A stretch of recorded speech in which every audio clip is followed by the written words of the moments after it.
What's going on, everybody? Prophecy Wiz back at it again with yet another video. Today I have an updated deck profile for you guys as I went to the Rochester Regional last weekend. I took third place, so not bad. Unfortunately, not first, but I wanted to give you guys the updated profile. If you guys like this video and like this kind of content, please be sure to like, subscribe, and drop a comment below, as well as check out my Twitch where I stream 7 days a week.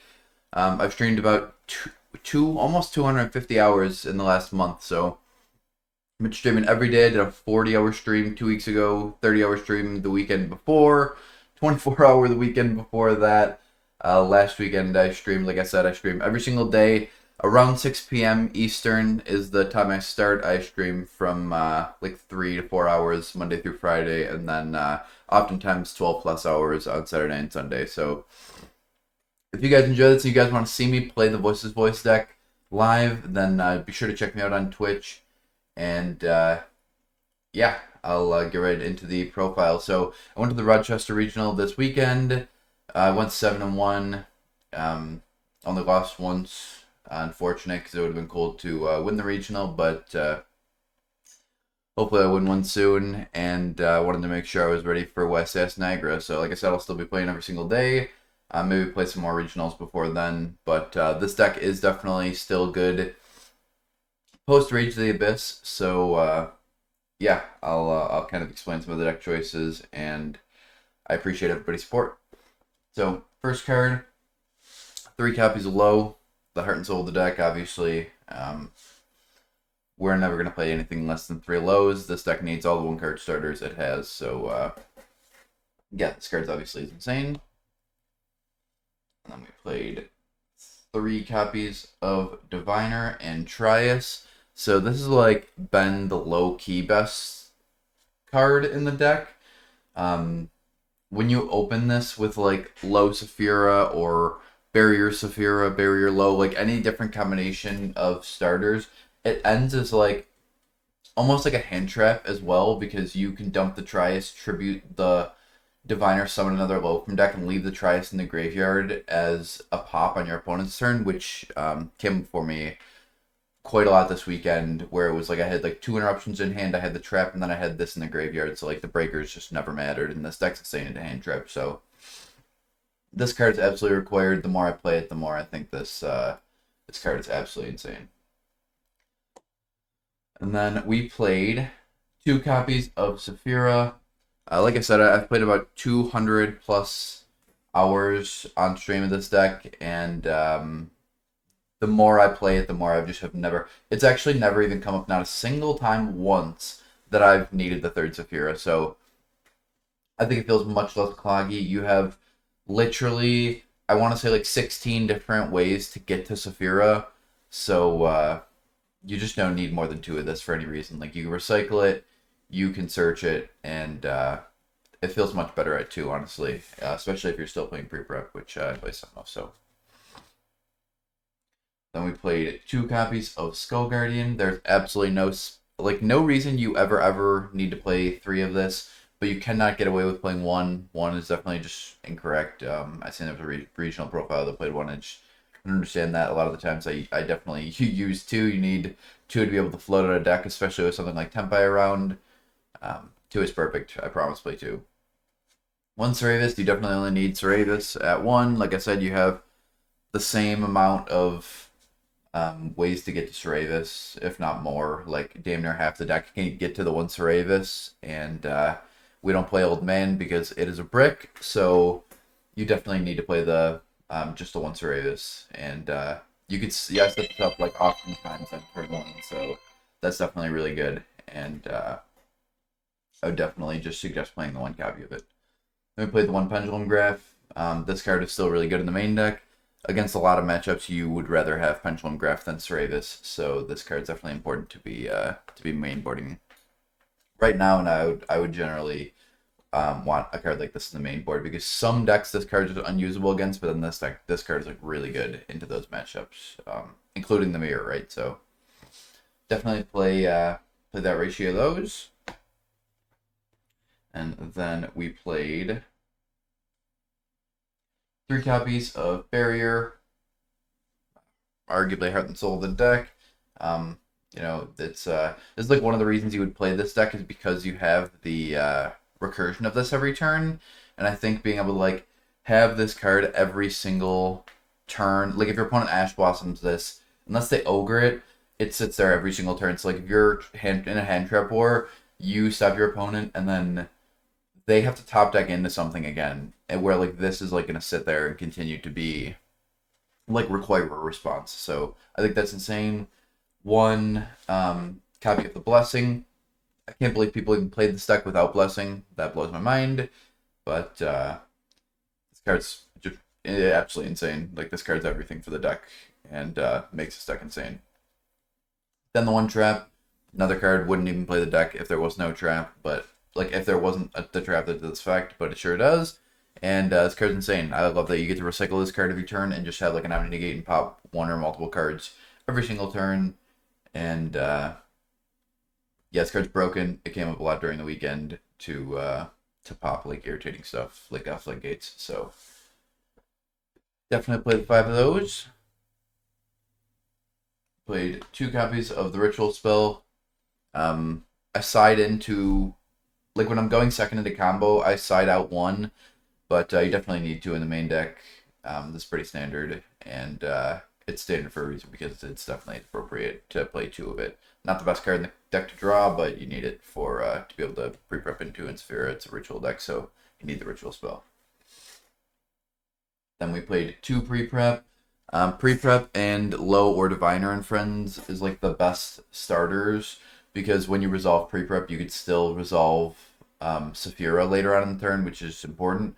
And additionally, pre-prep is like the best thing under Shifter, which came up multiple times this weekend. I was getting shifted quite a bit, so the pre-prep is very good under Shifter. I cut it down to 2 because it just isn't required at 3. Like 2 and 2 of this and Saphira with how many other ways you have to get to them is just enough, and then you just like can constantly cycle your resources. Like there's just no reason you need to be clogging on more copies of this, but definitely need to play the 2 of it. Then we played the 1 Egyptian God card, the Pride of Prosperity. This card is absolutely insane. Unfortunately, they put it to 1. If it was still at 3, I'd probably play multiple copies of it. I'd probably play 2 of it, but I was playing 2 of it before the list and really was enjoying it. But the 1 of it's also fine when you happen to run into it. It's like, oh, good, like free win, here I come. Going second, it digs into like stuff like Nadir and Low and Friends, and then going first, obviously, it just digs for whatever you need. Like if you just already do the combo, then it digs for a like a hand trap for the end board, and then if you need it for the combo, then it's search combo piece. So definitely don't concede the 1 Prosperity to really play that. And then one of the reasons we play this deck genuinely is Nadir. I think like this deck is amazing, but like a definitely contributing factor to why you would choose to play Voiceless over a different deck is because you get to play Nadir. This card's actually just insane. One of the best cards I've ever had the ability to play. It's literally the same as resolving double engage. It's 2 searches, 2 draws going first, and it's pop 2, search 2 going second. So this card's insane. This card makes it so you don't need to like side spell and trap removal because you have the trap that's cyclable, Omni Negates that are good in the back row, and then you also have the like these that can pop multiple back rows. So very important. Also, Diviner can dump and test that pops back row. So this card is absolutely insane. Definitely make sure to play Nadir. I know now that Brain Infusion came to 1, there's like I think everybody's just standardly on Nadir. I've seen some people are playing the Fiendsmith engine. I think there's just absolutely no room, and I definitely wouldn't want to go over 40 in this deck. We don't have as many 1-card full combos like on their own. This deck's still super, super consistent, but definitely wouldn't suggest playing the Fiendsmith cards in this deck. You definitely need Nadir. And I wouldn't play both. I played the 1 Magnamut. This card was insane. This is one of the things that I replaced one of the Saphira pre-prep for. It was that in Prosperity. So like Prosperity could always get you to Saphira or a pre-prep type card, or something that could get to him right at Barrier that just searches Saphira. But then also when you already have those cards, pre-prep or Prosperity could get you to a non-engine card. And then the Magnamut is like a similar thing where like going second, it's a hand trap, but then it also is just Saphira. It literally searches Saphira, and if you already have Saphira, it can search Ceravis or Pendulum Graph. So yes, card's insane. It's still like a good hand trap going first, and you definitely need to play Magnemite. This card's correct. Then we played 3 copies of Ash Blossom, best hand trap. I've said it once, I'll say it a million times. It's the most generic hand trap. This card's insane. And yeah, if you're not playing Ash Blossom, I would suggest playing a different deck because this card definitely should be in your deck. This card is the best hand trap. One maybe ever outside of like Maxi. 3 effect Veiler. I think the better that you're able to play, like the more that you play and the better you are at like recognizing matchups, the more you can play like more generic hand traps and stop your opponent based on your hand. Like make sure your opponent stops on something that you're able to play past. And I wanted to make sure all the hand traps paired together. I also thought it was very important to me that every hand trap was good to draw going first as well as part of like an end board, because setting up like Skull Ceravis twice, the trap to pop 2, and then like multiple hand traps is literally just game, regardless if they have any like Dark Ruler breakers. It just doesn't matter. And that came up a lot that like my opponent had like insane breaker hands, and I just had hand traps, and then obviously going second their hand traps, which is amazing. So Valor was super good. I would definitely suggest playing Valor. Imperm, another one of the best hand traps ever. This card obviously does not get hit with Talons. It plays around Phantom, and you get 6 card this card. When you draw it, it's the same thing as Valor going first, because you don't draw on your opponent's turn. So this card is insane. Absolutely required. Definitely play this card. Then we played 3 copies of Dominus Purge. This card is like another one of like a contributing factor to like why you want to play this deck, because this card is insane. I started playing the deck without Purge, and I would play it if there was no Purge, but I think like Purge, now that it is here, it is insane and it never conflicts. So I would definitely like suggest playing the Purge. The card's insane. So that was the main deck. It was 40 cards. The main deck was perfect. I would definitely not change a single card. Everything was very important. Like I said, I tested this deck for almost like well over 200 hours, all on stream. So if you guys want to check it out, all the VODs there. I stream every day, so you guys can check me out live. I really appreciate it. And yeah, if you have any questions, obviously comment them below, all that good stuff. For the extra deck, we played the one Relinquished Anima. Very cool. This came out in QCR now. So yeah, I use this to like make XP. I use it to use level 1s to slurp things. This card's definitely need to play this card. Almirage and Gardena. I use these cards multiple times throughout the tournament for multiple different things. It's you know, if you have like a Maximus in your hand, these are like definitely important to be having in your extra deck. They play through Droll, and they're like definitely just other situations where you would need these cards. And yeah, I summon these multiple times throughout the weekend, so definitely do not concede these. One Dynamundo. This is like one of the differences. I only play one Dino. The more I play this deck, the more I feel like you just like never ever need 2 of it. You shouldn't. There's no reason you should need 2 Dynamundo. It's perfect at 1. It used to come up a little bit more, but it's a risky card, and the more like the better I become comboing with this deck, the more I just like absolutely never need to summon this card. Like I summoned it a few times maybe throughout the tournament, but I never ever even thought about needing the second one.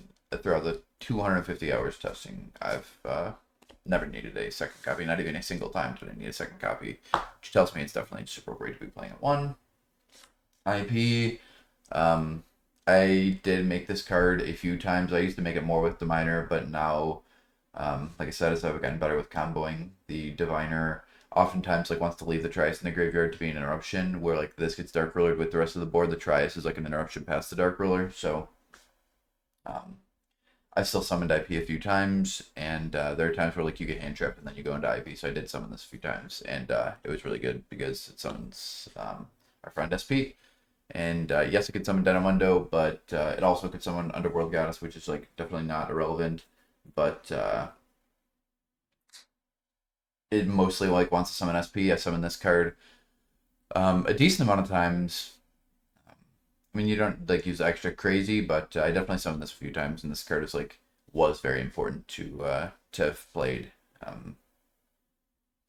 outed like a runic fountain with it once. I made IP like a few times, and then IP went to the SP, and I think this card's like very important for this deck, truthfully.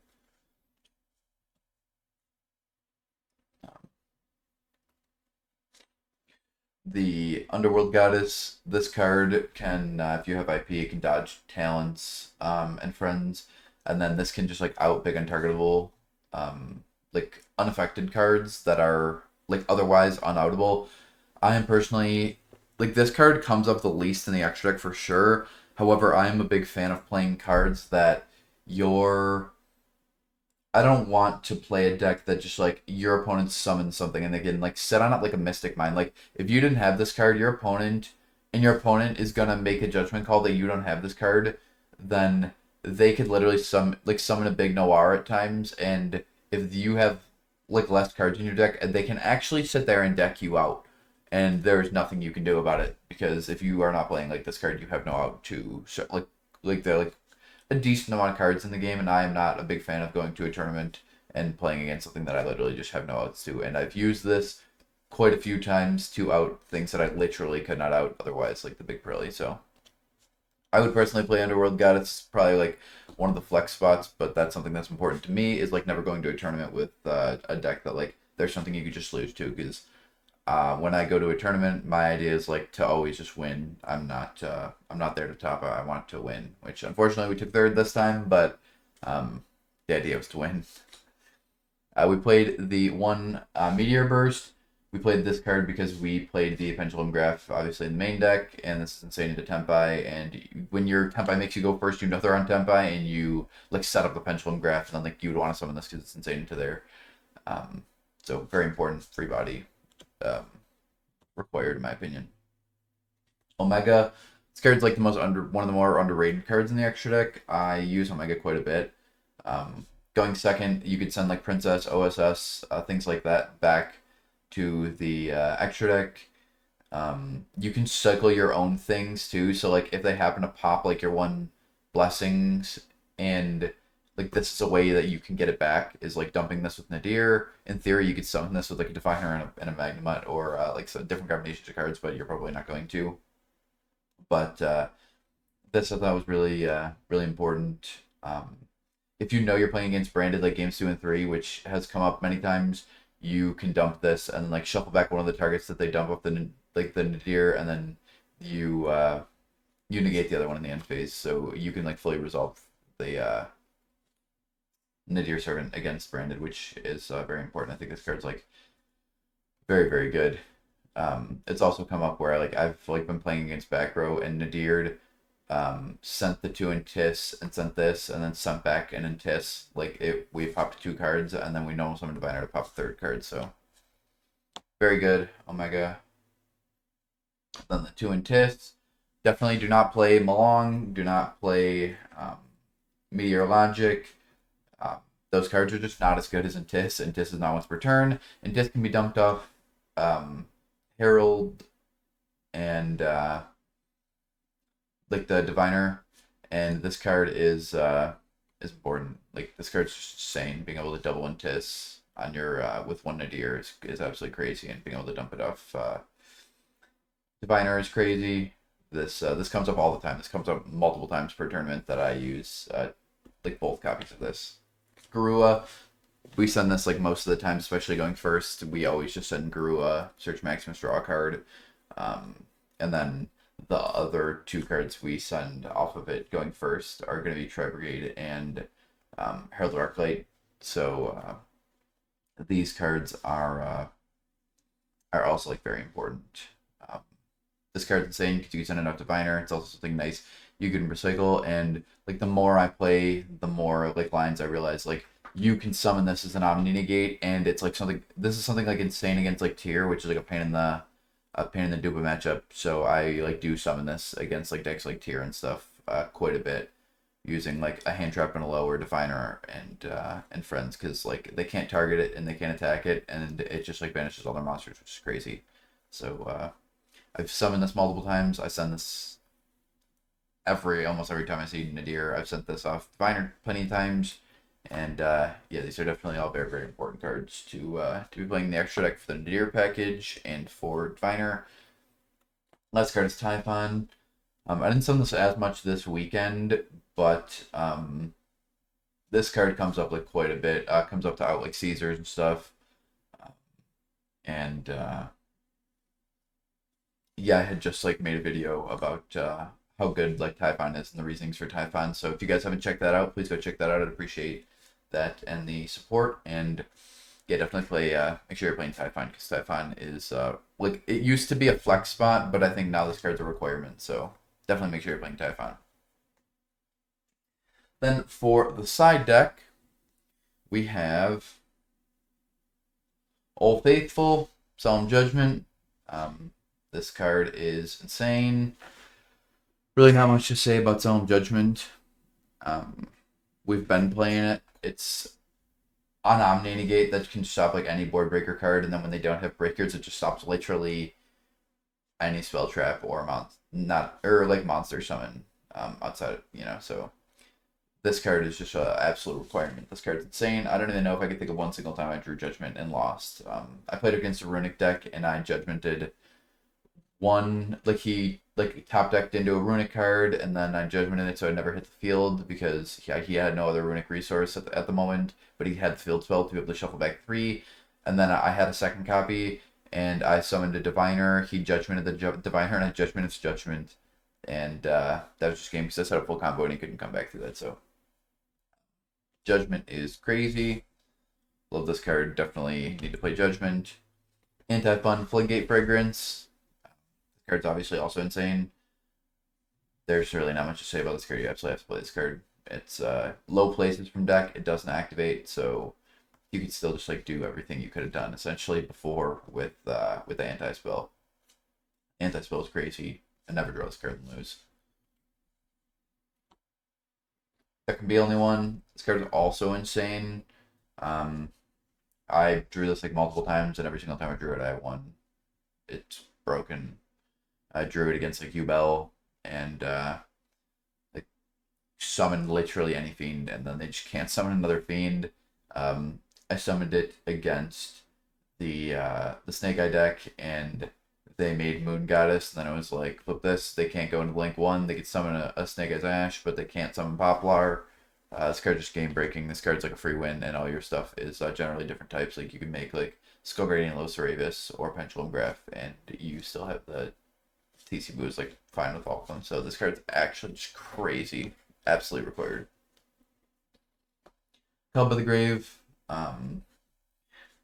Called by the Grave, I drew once, I think, and it was insane, but I want to have it for like Shifter Chummy, sometimes roll, and like other hand traps. So yeah, not really much to say about Called by the Grave. I mean, this card is like, I think is also a requirement because it's stops some of the cards that are like super irritating, especially Shifter right now. So Called by the Grave, very good. Then we played 3 Chummy because we side into 22 hand traps, so I thought the Chummy was important to be playing because it could draw you into your hand trap immediately.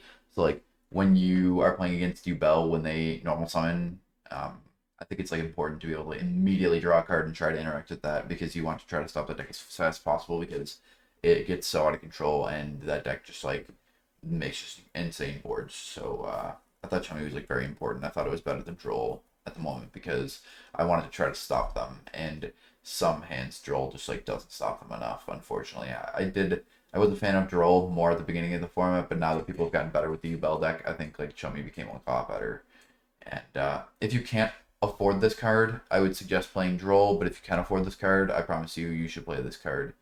And I think this card's also like really good going into the Rage of Abyss format, because I think if you're gonna play a lot of hand traps, specifically in this deck, it's I think it's really important to like play this rather than Fuvaros, because Fuvaros, your opponent can give you 3 draws with the U-Bell deck, but put up 5 interruptions, and I don't think that you can consistently beat 5 interruptions plus their non-engine with just with just a +2. I don't think that like you can always beat 5 interruptions. So like I'd rather draw something immediately off of their hand summons, which I think is important. So Chummy was absolutely insane. It came up once that my Chummy got they tried to call by it in the draw phase. I belled it, and then I drew an Ash and a Dominus Purge off of the Chummy and passed their turn, and then gave them the next turn. 2 Ghost Mourner. I was playing this in the main deck before Dominus Purge. I thought that this card was still like super generically strong. I never really go into time, so like the time thing doesn't like the burn doesn't really matter. But it's just the next most generic hand trap outside of the stuff I'm main decking. So that was what like part of the reason I played this, and I thought that it was good into like the top decks and then like other decks as well. So Mourner was more. I would definitely 100% play Mourner. 2 I thought was good because I wanted to play 2s of some other hand traps, which took a long time in testing to figure out was like felt most appropriate to me this format. And I think it's really good at going into Reach of Abyss. And the next hand trap is Bell.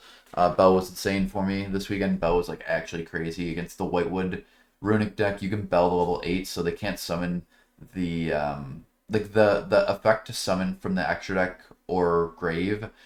It because they could summon the Book of Moon synchro, and that came up. It also came up to stop Fountain for 3, and then like completely changed the pace of a game against Runic for me. And then, like I said, I chummied once and belled the Call by the Grave. I think this card like has like can stop like Yama and friends. Obviously, like I explained many times like why I think this card is good. I made it an entire video where I explained like all the different interactions with this card. So if you guys haven't checked that out, check this out. I think this card's still really important, and I think it trades really well. And I think it's like it's just good into so many different matchups that I think you absolutely need to require playing Bell. Part of the reason I only played 2 Mourner and 2 Bell, even though I'm a huge fan of those cards, is because I played 2 Ghost Ogre. I don't think I resolved Ghost Ogre one time. However, I think going into the Rage of Abyss format, which is when like what Voiceless Niagara is in 2 weeks, which I will be playing this deck for, probably same list. I think that Ogre is going to be like really important. I think it's like game breaking against the Snake Eye deck, which I think people are going to play. And it's got like good interaction still right now against Snake Eye. It's good against U-Bell. I cited this, and a lot of times there's never really drew it. But I also think that Ogre when it is good is like game breaking. Like Ogre is not good every time, but like when you're hitting like a continuous with Ogre, like the Centurion field spell, like when they discard and that was like their starter and they took 2 cards of their hand, like Ogreing that is just insane trade. And there's like the Bestial control deck has been like getting more popular. So I think the continuous for that is also like insane. Like stops them from Magnamut, body, a search, and a draw every single turn, which is like not irrelevant when you're playing control, like a control deck back and forth. So Ogre is really good. I definitely suggest playing this card, and I wanted to play it because I plan on playing it post Rage of the Abyss.